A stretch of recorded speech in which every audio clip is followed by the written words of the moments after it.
નમસ્તે.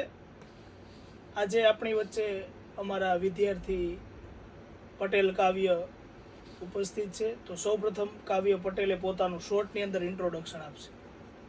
નમસ્તે, મારું નામ રાણપરિયા કાવ્ય છે. હું જામકંડોરણા તાલુકામાંથી આવ્યો છું. એ અર્કને મેં પસંદ કરી છે કારણ કે અર્કના શિક્ષકોનું કામ બહુ વ્યવસ્થિત છે. તે લોકો ઝડપથી અને ખૂબ જ ધ્યાન દીધા વગર કોર્સ પૂરો કરવામાં મહત્ત્વ આપતા નથી.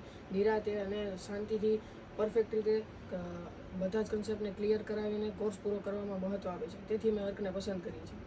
તમે 10માની અંદર કેટલા પર્સન્ટાઇલ હતા? 10માની અંદર મારે 99.64 PR. ઓકે. અને તમારો ફ્યુચર ગોલ શું છે? ફ્યુચરમાં તો મારે JEE જેવી કોમ્પિટિટિવ એક્ઝામને ક્રેક કરવાનો વિચાર છે અને સારી કોલેજમાં એડમિશન જે તમને મળી શકે.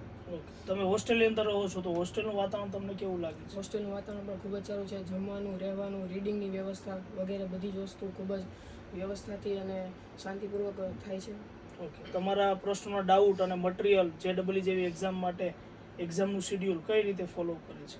દરેક પ્રકારનું મટીરિયલ સરો દ્વારા બાળકોની કેપેસિટી પ્રમાણે સજેસ્ટ કરવામાં આવે છે અને તે પ્રમાણેનું મટીરિયલ સોલ્વ કરાવડાવવામાં આવે છે. જે કોઈ પણ ડાઉટ હોય એ પર્સનલી સરો દ્વારા સોલ્વ કરાવવામાં આવે છે. ઓકે. Thank you. ધન્યવાદ. છે તો સત્ય છે.